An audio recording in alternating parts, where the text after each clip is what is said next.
I know a mother who has been practicing real love with her family for several months.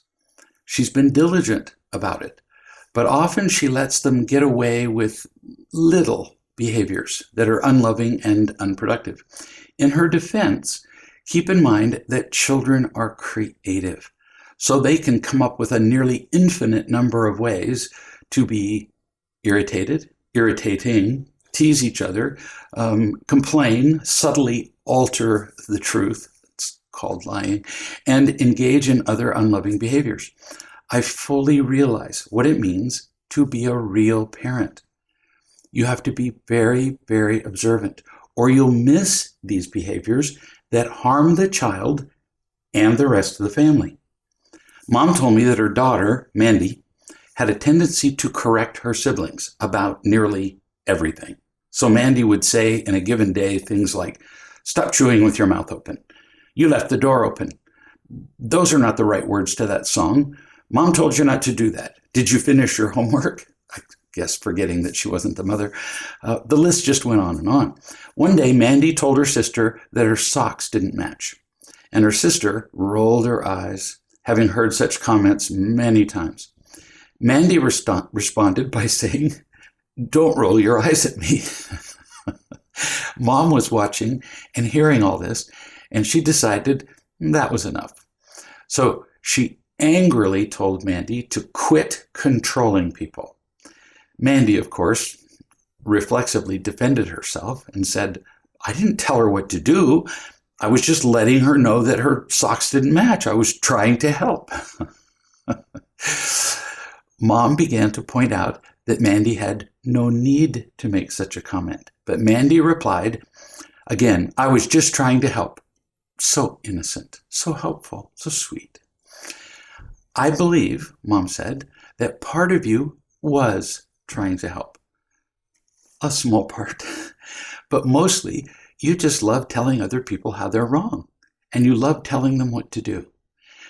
Then Mom gave her several examples of where Mandy had been controlling, some of which I listed earlier. Mandy continued to argue, so Mom said this, quote, "We'll come back to this later. Let's take a 10-minute break, and then I'll meet you right here at the dining room table," end quote. So Mom went into the next room and called me. I made some suggestions, and Mom returned to her conversation with Mandy. Mom asked, calmly this time, not angry, "Are 12-year-olds allowed to drive in this state?" Mandy said, "No," with a kind of a quizzical look on her face because she was nervous about where this conversation was going. She hadn't heard a conversation begin like this before. Mom said, "Why not? Why aren't they allowed to drive?" Mandy said, "Because it's the law." Mom chuckled. She said, "You're just sidestepping the question. Why is it the law that 12-year-olds can't drive?"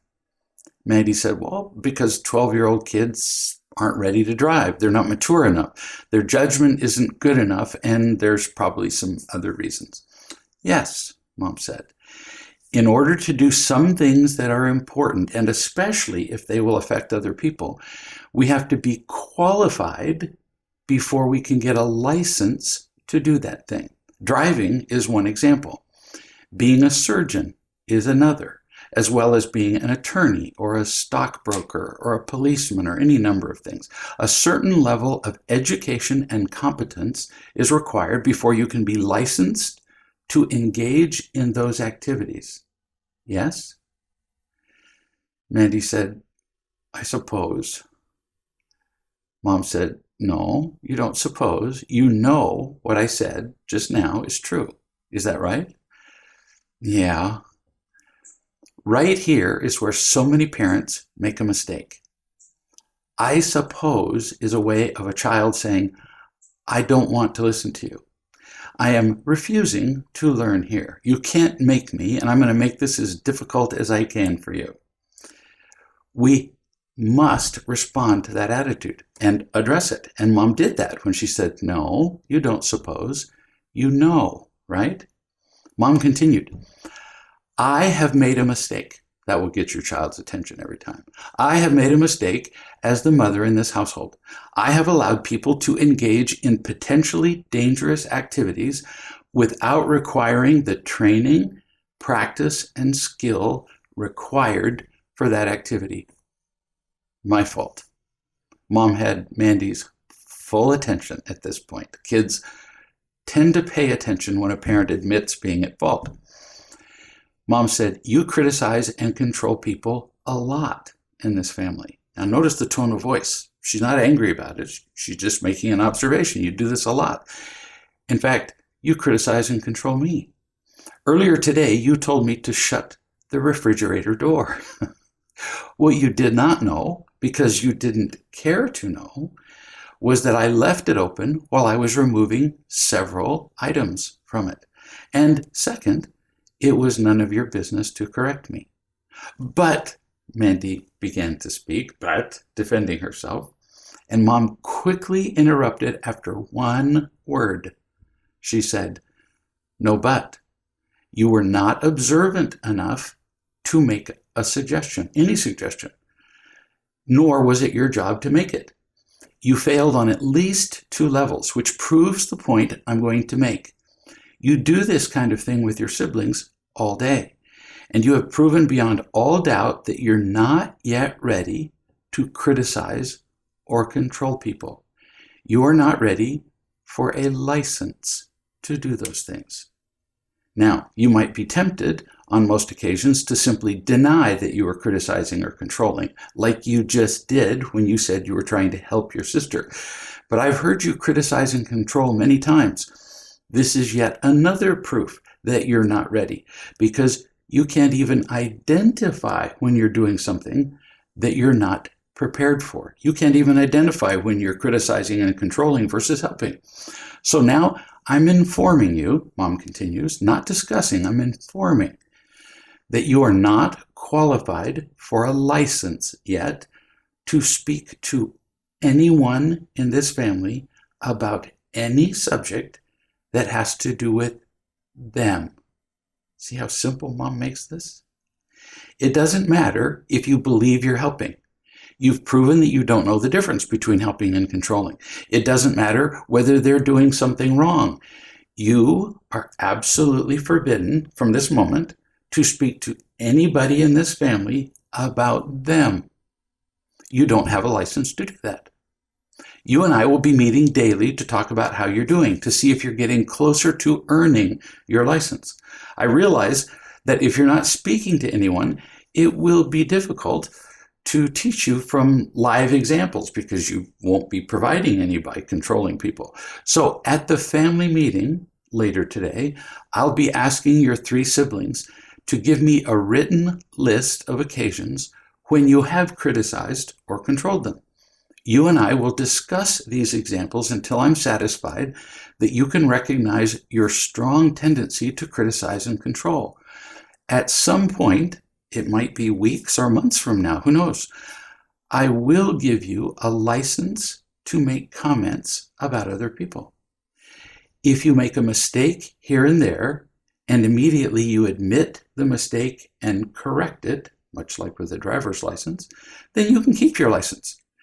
If you repeatedly violate the requirements of your license, then I will remove it again, and I will help you to regain it. This is very loving and very clever. Mandy said, "So what do I have to do to get a license?" Mom said, "Oh, that's easy. First, you have to be able to consistently identify the difference between helping and controlling or criticizing. And second, you have to be consistently kind, with no interest in feeling power from your correcting other people. Kindness alone tends to qualify you for a license to make comments." At the family meeting, the 3 siblings were able to provide pages, eagerly actually, able to provide pages of examples of Mandy's criticism and controlling. It was both irritating, but also sobering for Mandy. Mom then followed through and did exactly what she promised with Mandy. She said, "Can you see?" she helped Mandy to see how she had been controlling in all of these circumstances. Now, for all of us, can you see how loving it was for Mom to clarify a harmful behavior for Mandy's benefit? And that she was eager to help Mandy get a license. She wasn't just trying to take it away. She was eager to help her to get it and maintain it. Mom wasn't trying to control or punish Mandy. 3 weeks passed initially before Mandy got her comments license. That's what they called it. And then the license had to be revoked and re-earned a couple of times, predictably. But now Mandy has said this to her mother, quote, "I really didn't know how often I was criticizing and controlling people. I'm kind of embarrassed at how blind I was. And now I really like how I feel. I don't feel angry all the time. And the other kids like to be around me more now that I'm not doing those things. I'm glad you did this. I can see how my old behavior would have gotten in the way of making friends, holding a job, having a partner, having children. Oh, and I wouldn't have been happy either." End quote. Mandy hugged her mother with gratitude. No kidding. This is how powerful it can be when we love and teach our children. We rarely do it because the resistance and disapproval from our kids can be fierce in the beginning. It was with Mandy. Nobody likes to be told that they use ugly behaviors far more than they realized. And we parents want to avoid the displeasure of the child being directed at us. Being a real parent requires monumental courage, love, and practice. I sometimes wish that becoming a parent did require a license, but it doesn't. All we can do now is qualify ourselves to love and teach our children in a way that will give them a chance at genuine happiness for the rest of their lives.